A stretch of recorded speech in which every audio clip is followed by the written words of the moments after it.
half an hour back that way. The Royal Borough of Falkland, and there's a royal palace there, over 500 years old. Look, it was built by, the Stuart kings, James IV and King James V. And James V died in my village in 1542.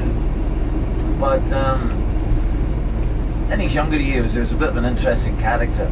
James V liked to dress up in disguise as an average man, like a local merchant, and he travelled incognito under an alias. He called himself the Good Man of Ballengeich, Ballengeich, a little part of Stirling, and then he would go out on the town. So some people think maybe the king liked to go out in disguise amongst his subjects, talk to the people, and see just what they thought of the king and how he was ruling the country. And wouldn't it be great if our current politicians went down to the local pub and talked to a few average people? We put them right on a few things. But in reality, it's just an excuse to get drunk and womanize. He was a notorious ladies' man. They said he had about 300 illegitimate children.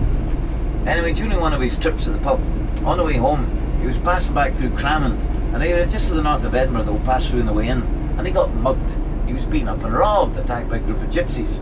And a passing farmer, a man called John Howison from Cramond, he saw this man being attacked, so he rushed to the rescue, fought these gypsies armed with a sickle, saved his king's life, took the king home, bandaged him up, gave him a bowl of soup, etc., and a bed for the night, and in the morning, sent him on his way.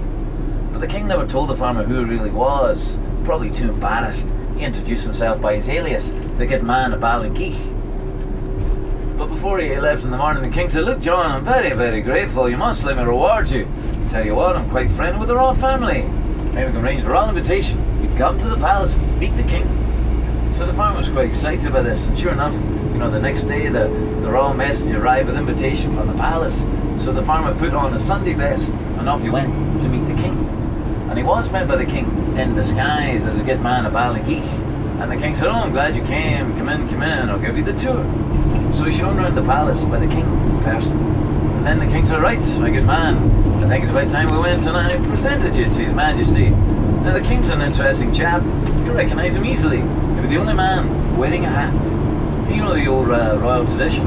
As the king walked in, everyone else would remove the hats as a sign of respect. Well, when the king and the farmer walked into the great hall, there was a big banquet going on, huge feast of music and dancing, all the lords and ladies dressed up in their finery. Well, when the king walked in, the music stopped. All the lords and ladies turned around, removed their hats, and bowed. And the farmer, suddenly looking around himself, realised the only man still wearing a hat was standing right next to him. Everyone was bowing in their direction. "Ah, you're the king!" The king said, "Yes, that's right. Now, my good fellow, how can I ever repay you? What should be your reward? You name it, and it's yours." Well, John Howison was a simple man. In those days, the average person didn't own the land. He rented it from the chief, the lord, or the king himself. So all the farmer asked for a little piece of land to call his own. The king said, "Granted, it's yours, but on one condition."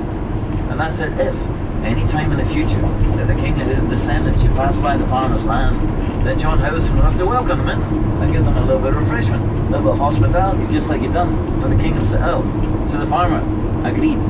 And many years later, over 500 years later, in 1964, when a current queen, Elizabeth II, was passing by Cramond on her way to open the fourth bridge that we just crossed, well, she'd been told about this lovely little story. So she stopped off in Cramond at old John Howison's house, and the current descendants of the old farmer rushed out with the silver tray and the tea and biscuits to provide the queen a little refreshment. So there you go, that's one of my favourite stories. Now, the queen drives quite a distinctive car. That's a little bit like a London taxi, but a bit bigger. She doesn't have a number plate. She doesn't even have a driving licence. It's a Queen's Highway, she doesn't need one. Anyway, as I said, James V died in my village in the Royal Palace of Falkland.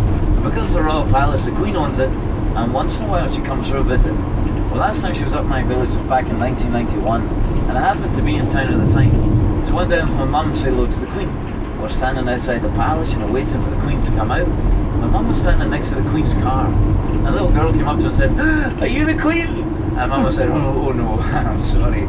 But it's not every day you get mistaken for royalty, so it must be something in the blood.